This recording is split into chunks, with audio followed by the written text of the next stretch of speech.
Untuk menjadi manusia yang sejati, ada beberapa perkara yang perlu kita faham supaya arahnya jelas, orientasinya jelas, maksudnya jelas, sehingga kita di dalam mengisi kehidupan ini juga jelas, juga bermakna, punya nilai di hadapan Allah Subhanahu wa ta'ala.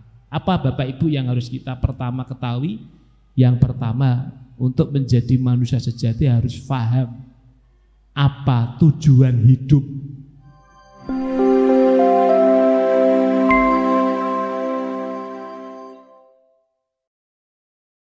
Bismillahirrahmanirrahim. Assalamualaikum warahmatullahi wabarakatuh. Alhamdulillahi rabbil alamin wa bihi nasta'in ala umuri dunya waddin. Wassalatu wassalamu ala asyrafil anbiya'i wal mursalin wa ala alihi wa ashabihi wa man sara ala nahjihi wa tariqatihi ila yaumiddin. Qala Allah ta'ala fil Qur'anil azim, ya ayyuhalladzina amanu taqullaha ittaqullaha haqqa tuqatih wa la tamutunna illa wa antum muslimun. Wa qala Rasulullah sallallahu alaihi wasallam fi hadisihi, ittaqillaha haitsuma kunta wa atbi'is sayyi'atal hasanata tamhuha wa khaliqin nasa bi khuluqin hasanin. Asbahna ala fitratil Islam wa kalimatil ikhlas wa ala dini nabiyina Muhammadin sallallahu alaihi wasallam wa ala millati abina Ibrahim hanifa muslima wa ma kana minal musyrikin. Allahumma asrah sudurana wa tajawaz an sayyiatina wa hab lana fahmal anbiya'i wal mursalin wa hab lana fahmas salafus salih. Allahumma anfa'na bima 'allamtana wa 'allimna ma yanfa'una wa zidna ilman wa na'udzu bika min ahwali ahlin nar. Subhanaka la ilma lana illa ma 'allamtana innaka antal alimul hakim. Amma ba'du. Bapak-bapak, ibu-ibu, jamaah majelis duha yang mudah-mudahan dirahmati oleh Allah. Alhamdulillah pada pagi ini tidak henti-hentinya dan tidak bosan-bosannya untuk senantiasa kita mensyukuri nikmat Allah. Karena dengan nikmat Allah berupa sehat dan iman, kita bisa berkumpul di majelis ini, di tempat yang mulia, di kegiatan yang mulia. Ini merupakan salah satu anugerah yang sangat mahal Bapak Ibu. Jangan dikira kumpulnya kita di masjid dalam rangka ngaji itu tidak bernilai. Bernilainya sangat besar. Hal ini pernah disampaikan oleh Rasulullah SAW dalam sebuah hadis yang diriwayatkan oleh At-Tirmizi. Ma istama'a qaumun fi baitin min buyutillah. Tidaklah orang yang kumpul, ya, kumpulnya itu ditentukan oleh Nabi. Di mana? Fi baitin min buyutillah, di rumah-rumah Allah. Jadi tempat yang mulia di dunia ini ya rumah-rumah Allah, di masjid. Kegiatannya apa? Kata Nabi, yatluna kitaballah wa yatadarasunahu bainahu. Kumpulnya tempatnya di masjid, kegiatannya ditentukan oleh Nabi. Jadi kalau kumpul di masjid kok kegiatannya tidur-tidur ya tidak termasuk gitu ya. Tapi kegiatannya adalah yatadarasunahu bainahum, yatluna kitaballah. Kalau enggak baca Quran, dia mempelajari isi Al-Quran. Kalau enggak baca Quran, dia mengkaji nilai-nilai Quran. Itu kata Rasulullah, illa nazzalat alaihi musakinah. Orang yang mau kumpul di masjid dalam rangka mengkaji ayat-ayat Allah, Allah akan turunkan sakinah, ketenangan Bapak Ibu. Apalagi hari ini ujiannya pada berat ya. Kalau di luar kita mikirkan Apa itu? Mikirkan keluarga, masalah keluarga, masalah anak, masalah ekonomi, masalah utang. Sampai sini kira-kira lupa enggak Bu utangnya? Lupa ya, meskipun nanti setelah pengajian ingat lagi. Kemudian kata Rasulullah, wa ghasyyathumur rahmah. Ini fadilah ngaji di masjid. Selain mendapatkan ketenangan, Allah berikan rahmatnya. Allah senang dengan kegiatan kita. Yang ketiga, wa khafathumul malaikah. Kita banyak didoakan oleh malaikat. Kalau yang mendoakan malaikat ini Masya Allah nggak akan ditolak ya. Berarti orang-orang itu orang-orang baik. Dan yang keempat, wa dzakarallahu fi ma'indah. Kelak di akhirat kita menjadi orang yang dikenal oleh Allah. Meskipun di dunia kita nggak dikenal. Meskipun kita di dunia kita tidak punya popularitas, tapi ketika kita ini senang menghadiri majelis ilmu, insya Allah kita termasuk orang-orang yang disebut-sebut kelak di akhirat.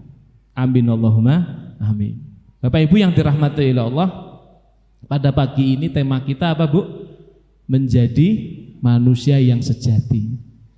Ya, kenapa kok kita mengkaji tema ini? Lah apa kita ini enggak menjadi manusia sejati? Apa kita ini manusia yang palsu? Apa kita ini monster? Apa kita ini bukan itu maksudnya Bapak Ibu. Memang kita ini harus memuhasabah, mengintrospeksi diri. Kita memang manusia. Namun banyak manusia itu yang tidak mengetahui apa maksud diciptakannya dia sebagai manusia. Lah ini yang jadi persoalan. Banyak manusia yang diciptakan oleh Allah, memang dia manusia tetapi tidak memahami untuk apa diciptakan oleh Allah. Sehingga ketika kita ini mampu menjadi manusia yang sadar diri dan faham untuk apa diciptakan oleh Allah, inilah yang disebut dengan manusia yang sejati. Ya. Karena ketika manusia ini kok tidak paham untuk apa diciptakan oleh Allah, ini sangat bahaya sekali. Bagi kehidupan dia di dunia, apalagi akhirat. Ya. Kenapa kok sangat bahaya sekali? Ketika dia tidak paham dan tidak memahami betul untuk apa dia diciptakan oleh Allah di dunia, dia akan salah dalam arah kehidupannya. Dia akan salah dalam orientasinya. Dia akan menghabiskan waktunya, umurnya bukan untuk hal-hal yang bermanfaat dirinya untuk akhirat dan dunianya. Dan ini banyak sekali. Lihat kaum muslimin yang hari ini enggak paham urusan ini. Bagaimana menghabiskan umurnya Bapak Ibu? Apakah ngaji sama nyanyinya banyak nyanyinya? Sembahyang sama belayang banyak belayangnya. Ya. Wiridan sama rasanan banyak rasanan. Ini yang terjadi. Padahal Bapak Ibu yang dirahmati oleh Allah, segala bentuk pemberian Allah berupa umur, berupa sehat, berupa ilmu, berupa harta, tidak akan begitu saja dilewatkan di akhirat. Besok akan dimintai tanggung jawab. Sebagaimana sebuah hadis yang disampaikan oleh Rasulullah SAW, lan tazula qadama 'abdun yaumal qiyamah hatta yus'ala an arba. Tidak akan bergeser kaki seorang hamba menuju ke neraka atau ke surga sebelum ditanya oleh Allah 4 perkara. Jadi 4 perkara ini Bapak Ibu harus kita betul-betul menggunakannya dengan baik. Karena besok ditanya. Apa Bapak Ibu 4 perkara itu? Kata Nabi, an umrihi fi ma'afna. Dia dikasih umur oleh Allah di dunia, umurnya digunakan untuk apa? Dihabiskan untuk apa? Nah ini Bu, umur itu ditanya besok. Aku kasih 50 tahun, aku kasih 60 tahun, aku kasih 70 tahun, aku kasih 80 tahun. Engkau habiskan untuk apa? Fisabilillah atau fisabili syaiton, di jalan Allah atau di jalan syaitan, dengan aktivitas ketaatan atau aktivitas kemaksiatan. Padahal Bapak Ibu, kita ini diberi umur oleh Allah itu tidak sebagaimana umur-umur umatnya orang terdahulu. Kalau umur umatnya terdahulu ratusan tahun, umur umatnya Nabi Nuh berapa Bu? 950 tahun. Kira-kira ada enggak umatnya Nabi Muhammad 900 tahun? 500 tahun? 200 tahun? 150 tahun? 100 tahun dah, 100 tahun. 90 tahun ada, cuma ya bisa dihitung. Dan Nabi SAW sudah memberikan ancer-ancer umur umatnya Bu. Akmarun ummati baina sitin wa sab'in. Ini ancer-ancer umur kita Bapak Ibu. Umur umatku itu antara 60 sampai 70. Makanya wajar kalau umur 50 itu penyakitnya sudah mulai datang. 50 dicek laborat, dokternya bilang begini, ngantos-ngantos nggih Bu, jenengan niki tensine wis tinggi terus. Umur 55 ya, umur 55 dicek lagi, tidak malah kurang malah nambah. 5 tahun yang lalu tensi, 5 tahun ini kok tambah. Apa Bu? Kolesterol. Umur 60 tambah lagi gula. 63 malah komplikasi. 65 malah kok mati iki lho. Mari seneng ndongake mati jenengan. Ya Allah. Bisa mari gak Bu? Bisa, Allah Maha Penyembuh kok, tidak mustahil. Ngene kaya wis tanda-tandane ya. Kalaupun toh kita ini tidak diberikan penyakit oleh Allah, baik kolesterol, baik gula, baik tensi, baik apalah. Tapi Allah juga memberikan pesan kepada kita, mau tidak mau, suka tidak suka, fisik kita juga akan berkurang. Meskipun tidak terdetek penyakit apapun. Ketika semakin usia bertambah, ya, tetap akan terjadi pengurangan, pelemahan. Ketika sholat, imam dawu sithik wis protes. Iki imam ora perasaan, ingin tarawih gitu ya.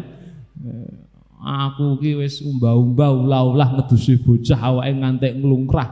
Imam kok daune kaya sepur. Akhirnya survei masjid golek imam sing macane inna a'toina sama apa Bu? Wal asri kulo, itu surat favoritnya ibu-ibu ya. Bapak-bapaknya juga suka ini kayaknya. Ini ya Allah, itu sudah kelihatan ya, sholat balungi muni kabeh. Allahu Akbar kretek. Baca Fatihah surat ruku muni meneh Allahu Akbar. Sami Allah liman hamidah sama. Sujud malah moprol kabeh. Nah niki. Ya Allah.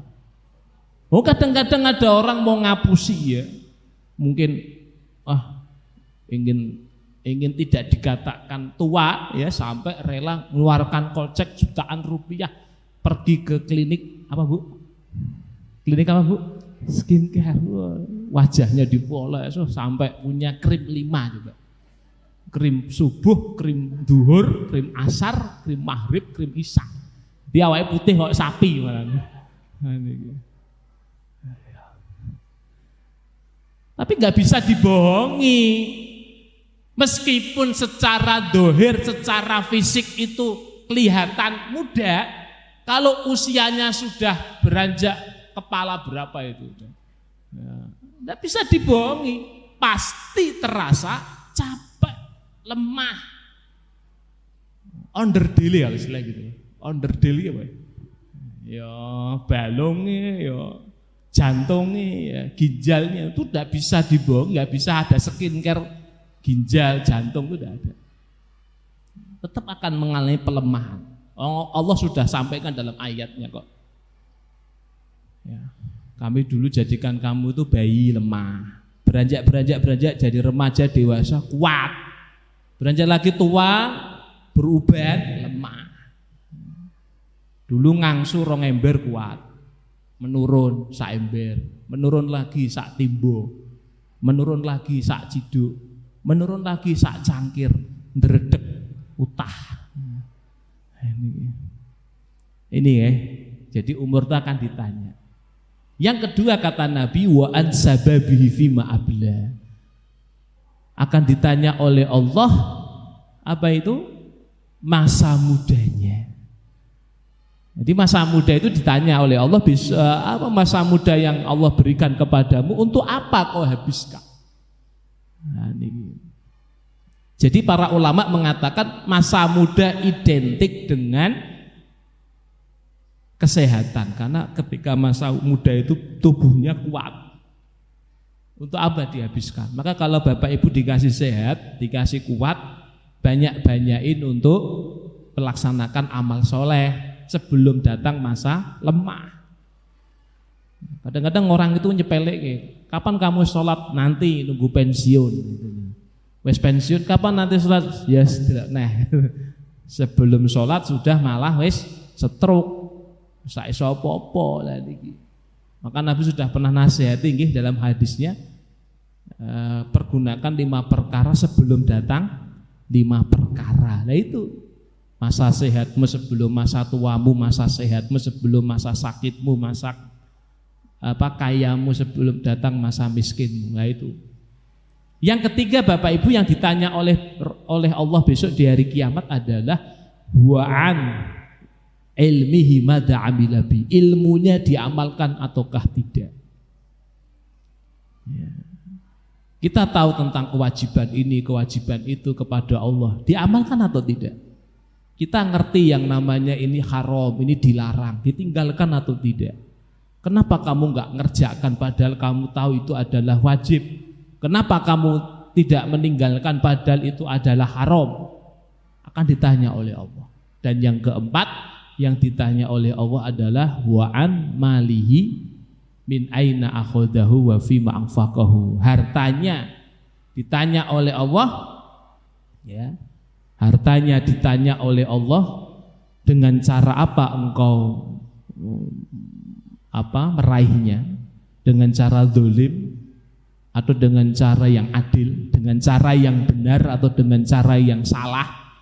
Itu ditanya itu. Cara meraihnya. Setelah dapat, pertanyaannya 2 itu urusan harta, nggih. Wa fima anfaqahu, kemana engkau belanjakan harta itu? Ya. Kau belanjakan di jalan Allah atau di jalan setan? Nah, ini nggih, 4 hal ini nggih yang harus kita betul-betul Bapak Ibu untuk kita perhatikan. Urusan umur, urusan sehat, urusan ilmu dan urusan harta. Maka kalau kita tidak menjadi manusia sejati, pasti akan menggunakan 4 ini dengan hal-hal yang gak ada manfaatnya. Ya. Bapak Ibu yang dirahmati oleh Allah, Allah Subhanahu wa taala berfirman dalam surat Al-Mu'minun ayat 115. Ini tuntutan Allah kepada kita supaya menjadi manusia yang sejati. A'udzu billahi minasyaitonir rajim. Afahasibtum annama khalaqnakum abatha wa annakum ilaina la turja'un. Maka apakah kalian mengira, kata Allah, aku ciptakan kamu sebagai manusia itu abatha, sia-sia.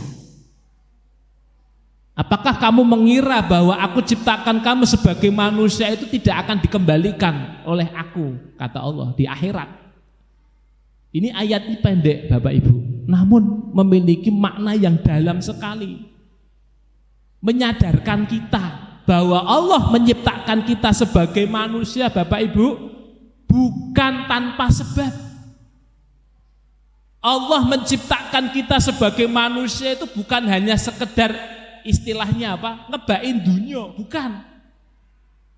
Allah menciptakan kita sebagai manusia yang hidup di dunia ini bukan tanpa alasan, bukan sia-sia, tapi Allah menciptakan kita sebagai manusia, Bapak Ibu, memiliki hikmah yang besar, memiliki maksud yang mulia, memiliki tujuan yang luar biasa.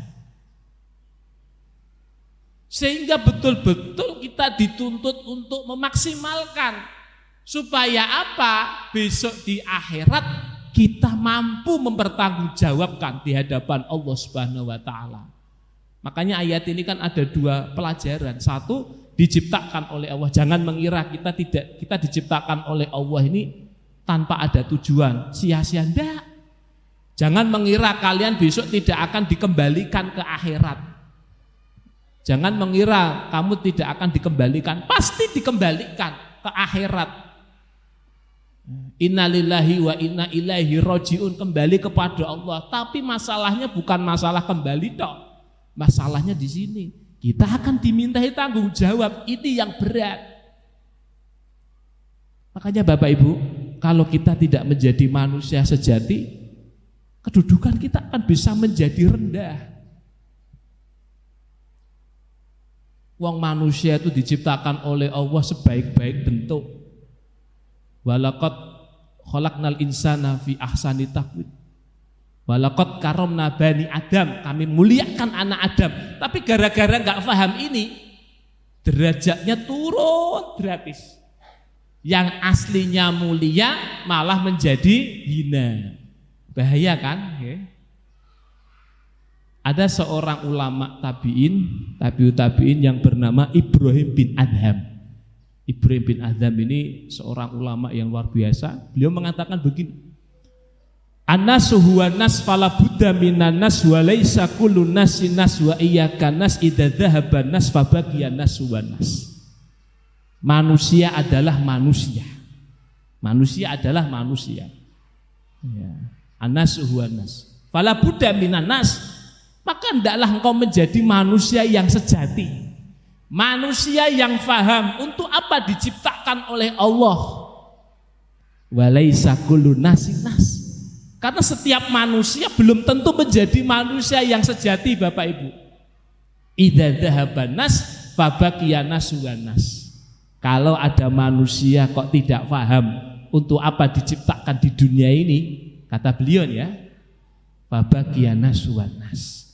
Maka dia manusia, tapi sejatinya hakikatnya adalah binatang. Kalau anas itu kalau saya cari di kamus itu artinya monyet. Tapi saya mau ngomong begitu ya terlalu rendah ya. Tapi betul Bu, Ibrahim bin Adham ngomong seperti itu, Allah pun juga ngomong juga seperti itu, berfirman dalam Al-Quran juga seperti itu. Ternyata manusia juga kedudukannya bisa rendah. Dalam sebuah ayatnya ya, dalam surat Al-A'raf ayat 179. Al-A'raf 179. Walaqad dara'na li jahannama katsiran minal jinni wal ins lahum qulubun la yafqahuna biha walahum a'yunun la yubsiruna biha walahum adhanun la yasma'una biha ulaika kal an'am bal hum adall ulaika humul ghafilun. Itu ayatnya, manusia bisa menjadi rendah. Walaqad dara'na li jahannama katsiran minal jinni wal ins. Al-A'raf 179. Sungguh aku akan penuhi neraka jahanam kebanyakan jin dan manusia. Allah betul-betul akan memenuhi neraka jahanam kebanyakan jin dan manusia. Jadi neraka jahanam ya akeh menungso mbek jin, Pak. Tapi siapa dulu yang akan masuk ke dalam neraka jahanam itu ada 3 golongan. Ada 3 golongan dari kalangan jin dan manusia yang Allah masukkan ke dalam neraka jahanam. 1, lahum qulubul la yafqahuna biha. Allah berikan hati, Allah berikan akal, namun akalnya tidak pernah digunakan untuk memahami ayat-ayat Allah. Hatinya, akalnya tidak pernah digunakan untuk apa, Bu? Memahami Al-Quran. Nah, ini malah hatinya digunakan untuk memikirkan hal-hal yang lahwun. Lahwun itu sia-sia, bahkan yang haram. Naudzubillah. Contoh yang lahwun, rino wengi rak tau ngaji, sing dipikirke sinetron we. Sinetron 295 episode nggak pernah absen. Artisnya nangis, melu nangis. Nah, artisnya nangis dibayar, jenengan nangis, yang bayar sinten. Ini yang untuk ibu-ibu, makanya ya saya tidak mengharamkan, cuma kurangi ya Bu ya, kurangi. Masa hidup hanya untuk nonton sinetron? TV itu nggak haram, cuma acaranya nih kadang-kadang membuat kita lalai. Nah ini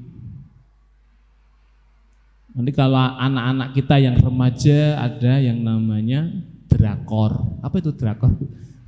Nama Korea. Wes kuwi sampai apa ya? Nggak pernah absen gitu ya. Sehingga sampai lihat seperti itu tuh lupa sholat, lupa baca Quran, lupa segalanya. Yang putra, remaja yang putra lihat bola, wah sampai wengi ya, sampai sholat subuhnya, ya keter. Jangankan sholat subuh, dulu saya pernah terjadi tuh ada piala AFF antara Malaysia dengan Indonesia. Pas dilaksanakan habis maghrib, sholat isya itu masjidnya kosong.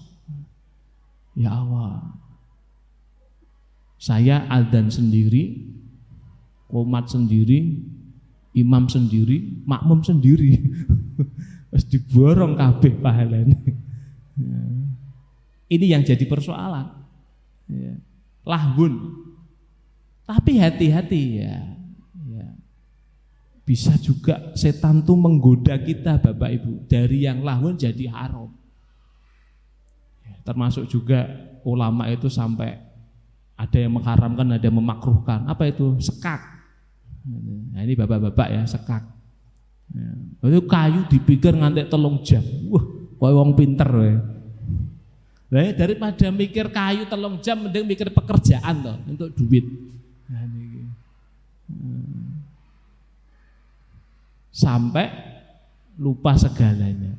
Tapi hati-hati ya, dari yang lahwun itu bisa menuju sebentar lagi menuju ke yang haram. Setan akan goda. Kamu lihat bola kok rak totoan, rasane pahit.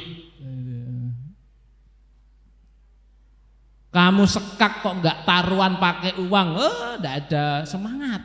Setan gitu. Akhirnya yang awalnya tidak ada apa-apa jadi ada apa-apa. Jadi haram, artinya jadi berjudi. Ini ada lagi yang kalau kita ada di kampung-kampung itu, ya, dodole ya Pak, dodole niku nggone dingklek mbek kursi, dingklek mbek meja. Tak tanya, kamu kerja apa? Sekretaris. Nulis nomor. Nah, kayak sekretaris kok pangkatnya bengi ya. Setiap hari bukanya tafsir mimpi. supaya bisa cocok dengan nomor yang saya akan pasang. Ada itu tukang becak, ya Allah. Abang becak wis ekonomine kaya ngene.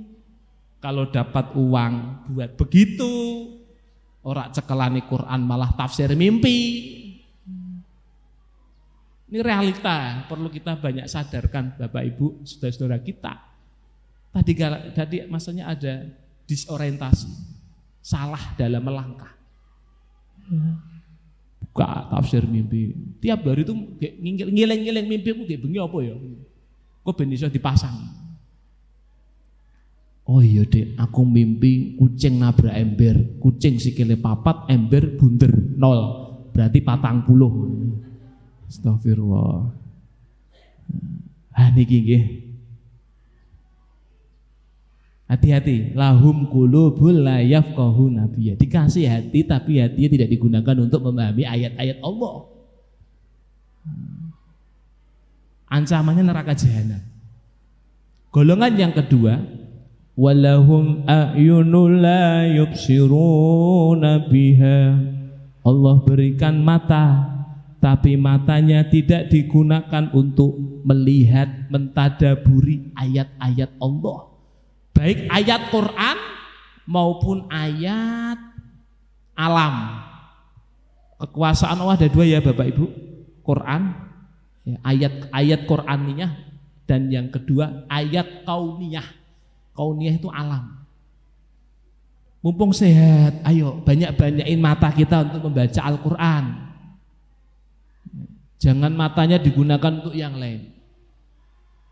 Sebenarnya kalau kita mau tahu Bapak Ibu, tujuan daripada Allah ciptakan hati, mata, dan telinga, itu yang paling pokok ini ya, itu digunakan untuk mencari hidayah. Sebenarnya begitu. Dalam surat An-Nahl ayat 78. An-Nahl ayat 78. Wallahu akhrajakum min butuni ummahatikum la ta'lamuna syai'a wa ja'ala lakumus sam'a wal absara wal afidah la'allakum tashkurun. Sesungguhnya Allah mengeluarkan kalian dari perut-perut ibu kalian dalam kondisi tidak tahu apa-apa. Lalu Allah jadikan pendengaran, penglihatan, dan hati supaya kalian bersyukur. Bersyukur di sini menggunakan untuk menggapai hidayah.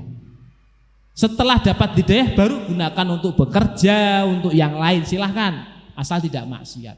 Tapi paling inti dan pokok kata ulama, dengan sehatnya mata, sehatnya pendengaran, dan sehatnya hati, akal utamanya digunakan untuk mencari hidayah.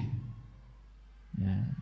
Nah, orang yang tidak menggunakan matanya untuk mentadaburi, untuk melihat kekuasaan Allah, hati-hati, ancamannya adalah neraka jahanam. Matanya untuk tadi ya, melihat hal-hal yang lahun, apalagi yang haram. Ya. Dan hati-hati, mata ini pertama kali yang penyebab orang melakukan dosa. Bisa terjadi dosa-dosa kecil dari mata. Kata Nabi, kutiba ala ibni Adam nasibahu minaz zina. Telah ditulis dari anak Adam bagian dari zina.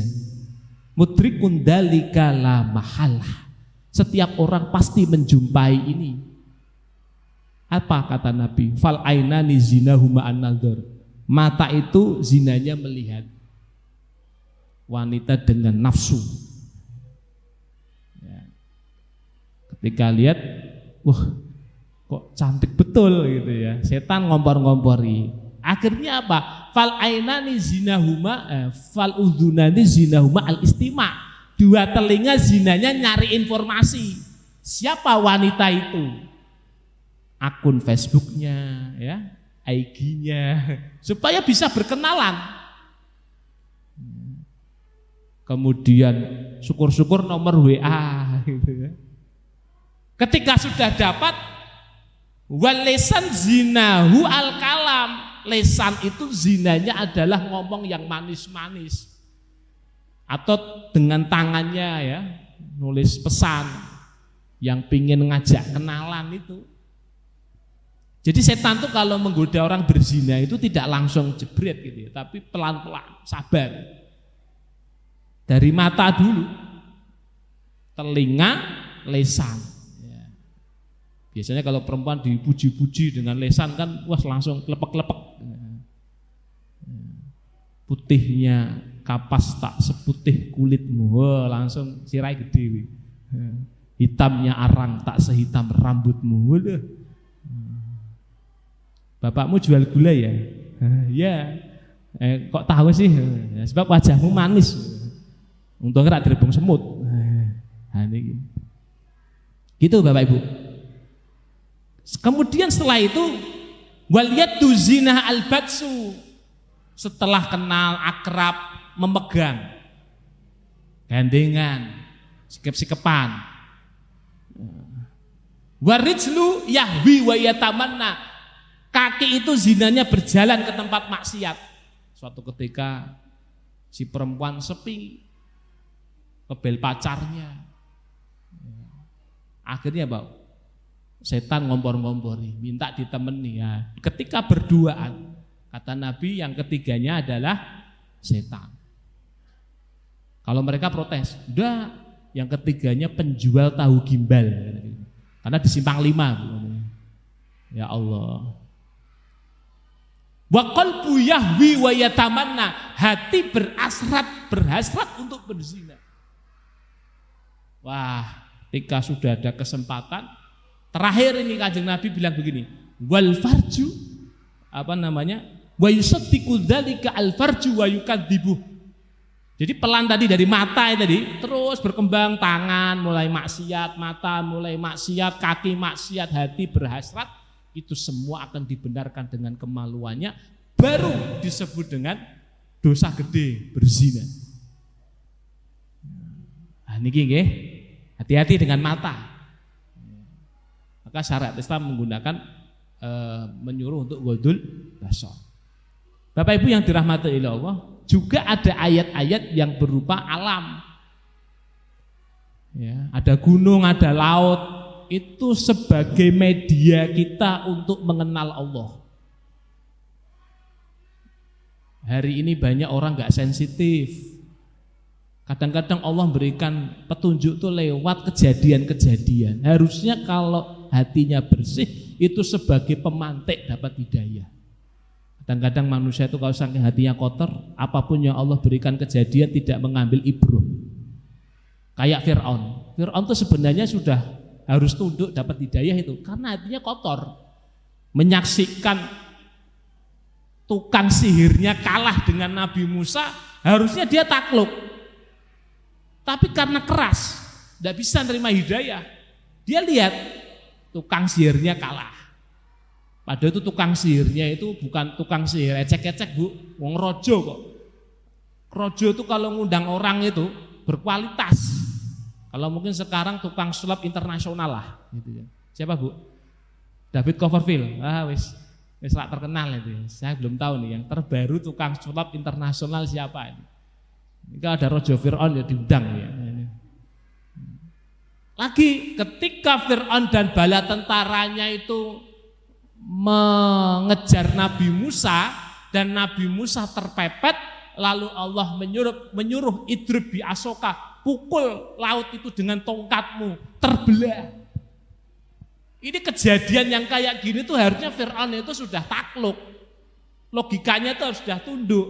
Rak mungkin ini perbuatannya Musa, rak mungkin, pasti ini maha kuasa betul ini. Apalagi dia yang ngaku Tuhan. Tidak bisa berbuat sebagaimana yang diperbuat oleh Allah kepada Nabi Musa yang memberikan jalan untuk lewat di tengah-tengah laut, airnya membelah. Kita saja mungkin tidak bisa kok. Coba bawa tongkat, pukul. Jauh usah laut lah, kalin. Ya. Bajunya balik meneh gitu. Ketika Nabi Musa bisa jalan di bawah laut dan aman, nyaman, tentram, harusnya Fir'aun itu tunduk. Matanya lihat. Dan juga banyak lihat, ini nggak mungkin ini, logika manusia udah nggak bisa ini. Betul-betul maha kuasa ini, Robnya Musa ini. Tapi karena hatinya keras, dia nggak mau tunduk.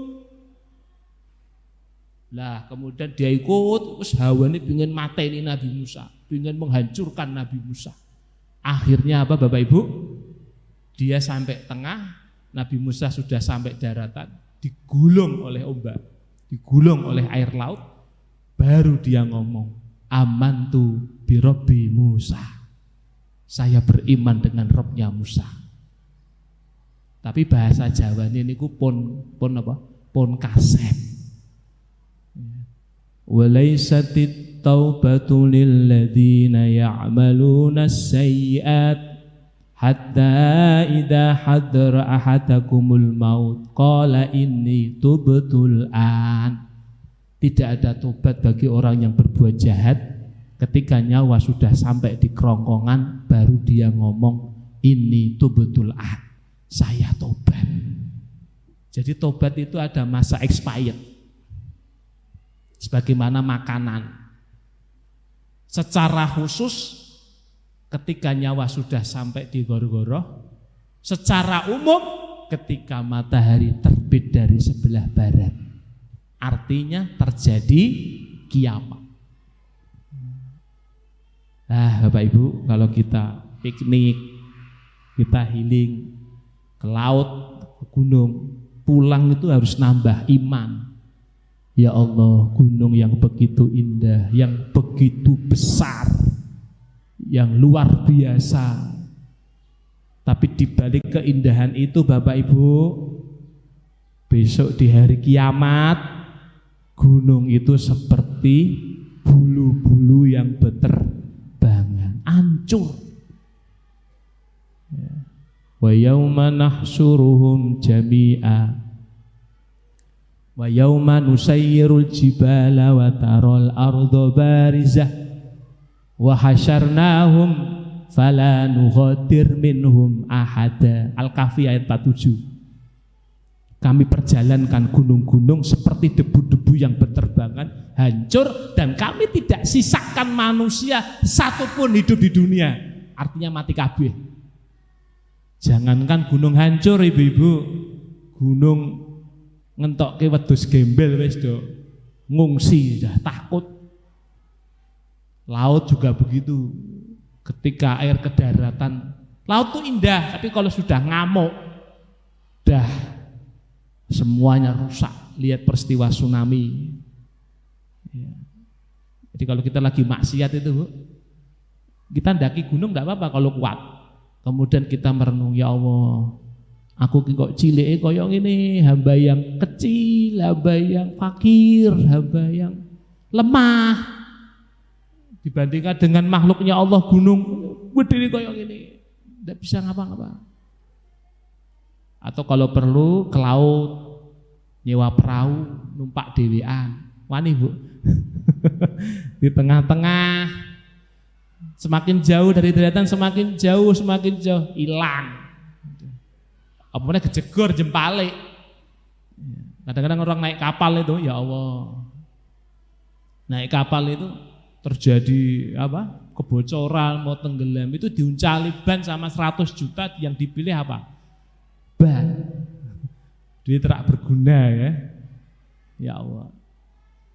Ini nggih, lahum ayunun la yubsiruna biha. Yang ketiga, walahum adhanun la yasma'una biha.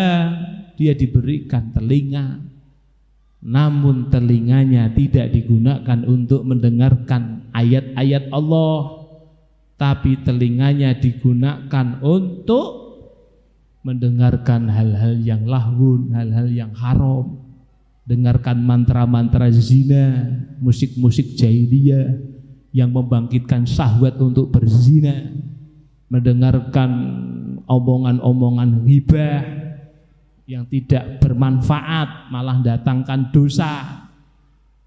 Harusnya dia mendengarkan ayat Al-Quran, mauidhah hasanah yang membangkitkan imannya. Harusnya dia mendengarkan ayat-ayat Allah, hadis-hadis Nabi yang memberikan petunjuk baginya, malah digunakan untuk mendengarkan hal-hal yang haram. Lah, Bapak Ibu yang dirahmati Allah, ketika orang dikasih telinga, mata, hati, akal yang sehat kok tidak digunakan untuk meraih hidayah? Ini kata Allah, bukan kata saya. Ulaika kal an'am. Mereka seperti binatang ternak. Padahal manusia. Betul yang dikatakan Ibrahim bin Adam tadi. Mereka seperti binatang ternak ketika orang tidak tersibghoh, tidak tercelup hidayah. Ayatnya masih ada lagi Bapak Ibu. Balhum adhal, bahkan lebih hina, lebih rendah daripada binatang ternak. Ulaika humul ghafilun, mereka adalah orang-orang yang lalai. Bisa dibuktikan ayat ini betul. Ketika manusia sudah jauh dan jauh dari petunjuk Allah, mereka kelakuannya tidak sebagaimana fitrahnya manusia, bahkan lebih rendah dari hewan. Saya tadi malam buka di internet, ada beberapa data dalam isinya dari Tribun News tahun 2002 tanggal 8 ya. Ada pria asal Amerika yang bernama Mark menikah dengan kuda. Menikah dengan kuda di tahun 1992 dan bangga.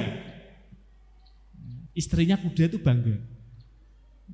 Sampai diwawancarai di TV Amerika, saya membawa istri saya. Istri saya itu kuda gitu.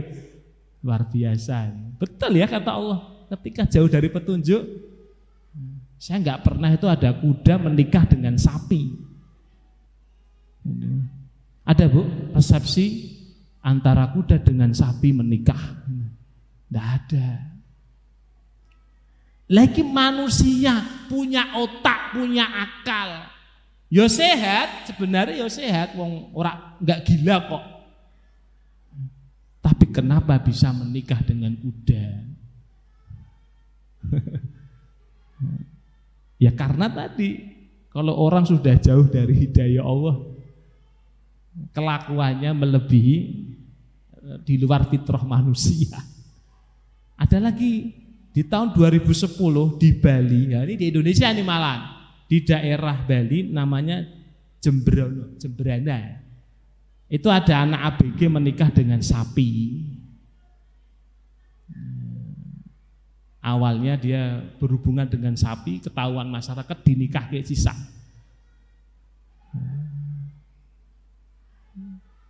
Kalau kita di sini mungkin ada kabar-kabar gitu, belahan sana, ini manusia. Di India ada remaja berusia 18 tahun bernama Selva. Pada tahun 2007 menikah dengan anjing. Anjingnya dikai baju pengantin. Di India sapi dikeramatkan, kotorannya dibuat ya dioles-oleskan ke tubuhnya. Dan di Indonesia juga ada yang niru gitu. Tiap tahun di Solo ya diarak itu dianggap keramat. Ada lagi ya, LGBT itu juga di luar fitrah dan sudah masuk ke Indonesia dan sudah dipromosikan di TikTok, di IG. Dan anak-anak kita ini harus kita jauhkan dari tontonan-tontonan seperti itu. Ini Bapak Ibu, betapa ngerinya orang yang jauh dari hidayah Allah. Makanya Bapak Ibu, hidayah Allah itu sangat mahal. Tidak ada bandingannya, nggak bisa dibeli dengan dunia, nggak bisa. Kata ulama, wa a'dhamul nikmatu hidayah li hadzal la ta'diluha kunuzul ardi kullaha. Dan sebesar-besar hidayah adalah hidayah Islam yang Allah berikan kepada manusia, yang tidak ada bandingannya dengan seluruh perbendaharaan bumi ini. Bumi ini itu apa toh? Ya ada pulau, ada laut, ada gunung, ada emas, ada ternak, ada sawah, ada tanah. Itu kalau dibandingkan dengan Islam, hidayah Islam yang hari ini kita miliki, tidak ada bandingannya, jauh bainas sama'i was sumur, antara langit dan sumur. Tidak ada bandingannya. Bahkan kata Nabi, dunia kalau berada di sisi Allah itu masih lebih berat sayap nyamuk daripada dunia. Kata Nabi, ad-dunya ma ta'dilu janaha ba'udah. Dunia niku tidak lebih berat dari seekor sayap nyamuk. Jadi kalau dunia itu dibandingkan seekor sayap nyamuk di hadapan Allah masih berat sayap nyamuk. Sayap nyamuk itu kalau ditimbang pakai timbangan emas digital, kita kira-kira keluar angkanya enggak, Bu? Enggak keluar, kabur. Tapi itu nilainya masih besar di hadapan Allah daripada dunia. Tapi ternyata dunia itu bisa menukar agama. Ini nggih, alhamdulillah, bersyukur kita diberikan hidayah Islam sehingga kita menjadi manusia yang sejati. Lah, untuk menjadi manusia yang sejati ada beberapa perkara yang perlu kita faham supaya arahnya jelas, orientasinya jelas, maksudnya jelas, sehingga kita di dalam mengisi kehidupan ini juga jelas, juga bermakna, punya nilai di hadapan Allah Subhanahu wa ta'ala. Apa Bapak Ibu yang harus kita pertama ketahui? Yang pertama, untuk menjadi manusia sejati harus paham apa tujuan hidup. Apa tujuan hidup? Harus paham niki. Tujuan hidup kita ini adalah mencari ridho Allah. Tujuan hidup kita ini adalah mencari ridho Allah, bukan mencari ridhonya manusia. Baik di dalam kita beribadah maupun di dalam kita bersosial. Kalau tujuannya Allah itu nikmat. Dalam beribadah Allah sampaikan dalam surat Al-Bayyinah ayat yang kelima. Wa ma umiru illa liya'budullaha mukhlishina lahuddin. Tidaklah mereka diperintahkan untuk beribadah kecuali mukhlishina lahuddin, ikhlas, hanya karena mengharap Allah Subhanahu wa ta'ala. Nah ini ya, sholat, infak, haji, umroh, niatnya harus betul-betul tanamkan dalam diri kita lillahi ta'ala. Jangan sampai haji niatnya pingin disebut Pak Haji atau Bu Hajah. Untuk undangan nganten ratusannya haji ngamuk. Aku gak teko, soalnya undangan itu hane kok. Oh ya wis, akhirnya di komplet tulisi hane nganggo spidol snowman yang gede. Wah. Naudzubillah. Niki nggih. Lah, 3 ciri orang ikhlas kata ulama ada 3. Mudah-mudahan ini bisa jadi acuan. Yang pertama, ayyakunal amal lillah.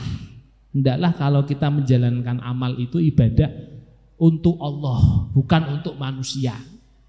Selama itu baik, selama itu diridhai oleh Allah, lurus lillah. Meskipun manusia itu banyak ngomel, banyak ngerasani, biarkan. Karena kita untuk Allah. Yang kedua, ayyakunal amal li amrillah. Hendaklah amal itu kita niatkan menjalankan perintah Allah. Diniati, ini perintah Allah. Kalau perintah Allah sudah enggak mengukur banyak atau sedikitnya orang yang melaksanakan. Banyak atau sedikit saya tetap melakukan karena ini perintah Allah, bukan perintahnya manusia. Ngaji meskipun itu jumlahnya sedikit tetap mangkat. Karena saya ngaji niatnya bukan karena banyak atau sedikitnya orang, tapi karena ini perintah Allah. Menuntut ilmu yarfa'illahu ladina amanu minkum waladina utul ilma darajat. Perintahnya Rasulullah thalabul ilmi faridotun ala kulli muslim. Yang ketiga, ayyakunal amal li ajrillah.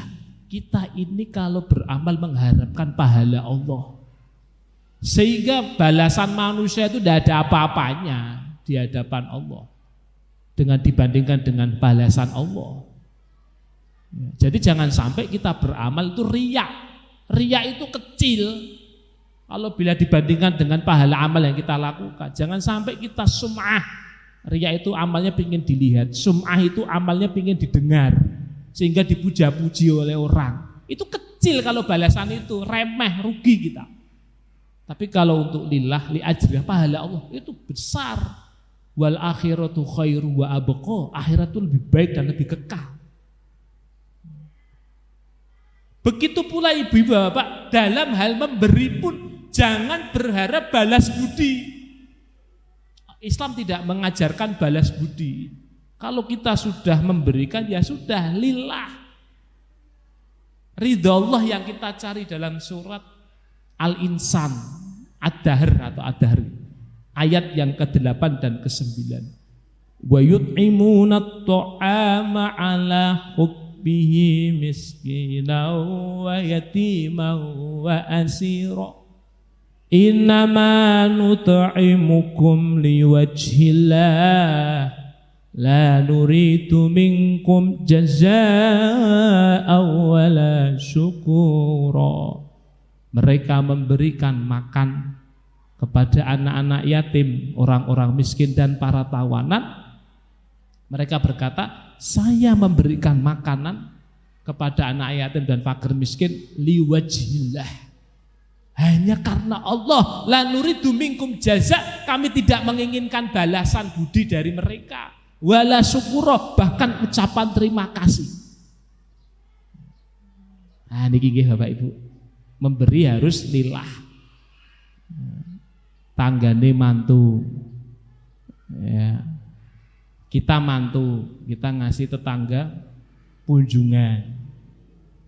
Yang kita kasih mantu 2 pekan kemudian dia bagi kunjungan, rumah kita dilewati, kira-kira ngambek gak? Wah, akhirnya sensitif ditenono ya. Nah yo wingi aku mantu tak kei, saiki den mantu aku dilewati rumahku gitu. Aku engko mantu keloro ora bakal tak kei. Naudzubillah min dzalik. Jadi enggak ada balas budi. Kalau kita ngasih, biarlah Allah yang membalas. Kalau kita balasan dengan orang kita beri, kecewa kita. Karena orang itu enggak akan bisa memuaskan kita, tapi Allah bisa memuaskan kita. Dan sekali lagi Bapak Ibu, mencari ridho Allah itu adalah diperintahkan dalam surat At-Taubah ayat yang ke-62. Wallahu wa rasuluhu ahaqqu ayyurduhu in kanu mu'minin. Allah dan Rasulnya lebih berhak untuk kita cari ridhonya jika mereka orang-orang yang beriman. Nah niki nggih. Dan kita jangan sampai mencari ridho manusia. Dah manusia itu relatif. Wong kita itu baik ya diomong apa meneh elek. Manusia ini ngoten. Betul kata Imam Syafi'i, ghayatullah la tutrok wa ghayatun nas la tudrok. Ridha Allah tidak boleh kalian tinggalkan. Ridha manusia tidak ada ujungnya. Ya Bu ya, kalau cari keinginan manusia itu kira-kira ada ujungnya enggak? Enggak ada. Apa diomong we? Kalau ngurusi wong ora barbar. Yang penting Allah ridho. Ini penting. Karena kalau ngurusi perkataan orang nggak ada habisnya. Saya sebentar lagi ya. Saya ada sebuah cerita yang bagus ini. Saya ketika di pesantren itu dapat pelajaran nahwu. Nahwu itu termasuk bidang cabang dari ilmu bahasa Arab. Grammar bahasa Arab. Itu di situ ada hikayah, cerita. Judulnya apa, Bu? Kalamunas layantahi, perkataan manusia tidak ada habisnya. Ceritanya ada bapak sama anak punya keledai. Keledainya ditumpai wong loro. Lewat kampung yang pertama, orang-orang kampung bilang, iki bapak mbek anak jahat, mosok keledai ditumpai wong loro, apa ora mesake. Akhirnya bapaknya goyah karena dengar perkataan orang. Akhirnya bapaknya turun, anaknya naik. Lewat kampung yang kedua, dirasani meneh. Iki anak kurang ajar. Mosok bapaknya kon medun, dene naik-naikan munggah. Goyang lagi karena nuruti perkataan orang. Akhirnya anaknya turun, bapaknya naik. Lewat kampung yang ketiga, ya diomong meneh. Ki bapak ki jahat nih, mosok anaknya tegelemen dikongkon medun dene naik numpak. Goyang lagi karena mengulangi perkataan orang. Akhirnya dua-duanya tidak naik keledai. Lewat kampung yang keempat, ya diomong meneh. Apa? Ki wong loro goblok duwe kendaraan ra ditumpaki. Akhirnya dia bingung sendiri kan, sampai dia ngomong begini, kalamun naslayantahi walau kanal himaru mahmulun ala aidina. Perkataan manusia tidak ada habisnya. Padahal ini pilihan terakhir, keledai sudah saya bawa kami bersama-sama. Nah ini gini. Makanya enak Bu, kalau kita nyari dakwah itu enak. Kalau kita nuruti perkataan orang, tidak ada habisnya dan kita sakit hati. Salah satu contoh, orang menikah itu sebenarnya menurut syariat itu simpel, mudah, praktis, murah. Apa Bu? Orang dikatakan sah dalam pernikahan. Ada wali, ada saksi, ada mahar, ya, ada wali, ada saksi, ada mahar, ada sighatul akdi. Sah. Bahkan Nabi mengatakan maharnya itu minimal kalau tidak punya apa-apa sampai sebegitu luar biasa. Walau khotamin bin hadid, meskipun mahar itu cincin dari besi, Masya Allah. Tinggal yang toko bangunan, boleh pasti pelungkerke lebokke. Bukan begitu ya. Ini sampai seperti itu ya juga. Nabi sampai memudahkan seperti itu. Sah. Adapun walimah atau resepsi, Nabi cuma ngomong aulim walau bisatin. Walimahlah, resepsilah meskipun dengan seekor kambing. Hukumnya tidak wajib, hukumnya sunnah. Tapi hari ini gara-gara ngurusi perkataannya orang, dia ngadakan resepsi yang aslinya tidak mampu, sampai menyulitkan dirinya demi tadi perkataan orang. Sehingga seakan-akan Islam itu berat, padahal tidak ngomong seperti itu. Kalau mampu resepsinya gede, monggo. Tapi kalau nggak mampu, jangan dipaksakan. Sehingga setelah nikah mantene ora bahagia, tambah sirai ngeluh. Bahkan ngantek anak papat, utangi durung bar. Gara-gara ngurusi perkataannya orang. Ketika kita susah begini, apa orang yang tadi ngerasani itu bantu kita? Tidak, cuek. Tapi kalau mampu, monggo. Kalau enggak mampu, apa adanya. Paling dirasani orang minggu sebar kok. Breaking newsnya sudah selesai. Sebenarnya Islam itu mudah, tapi jangan dipermudah. Sesuai dengan syariat itu sebenarnya simpel. Ini saja karena sudah jam 8:05. Saya cukupkan dulu. Insya Allah nanti kalau ada waktu lagi, kita akan lanjutkan materi kita di season yang kedua, menjadi manusia yang sejati. Cirinya ada 8, baru yang kita sampaikan 1. Mudah-mudahan Allah berikan kesehatan, berikan umur panjang sehingga kita bisa ngaji lagi, bisa melanjutkan tema kita lagi. Demikian dari saya, mohon maaf bila banyak kekurangannya. Aku lu qouli hadza astaghfirullah li wa lakum, billahi taufiq wal hidayah wa ridha wal inayah. Assalamualaikum warahmatullahi wabarakatuh.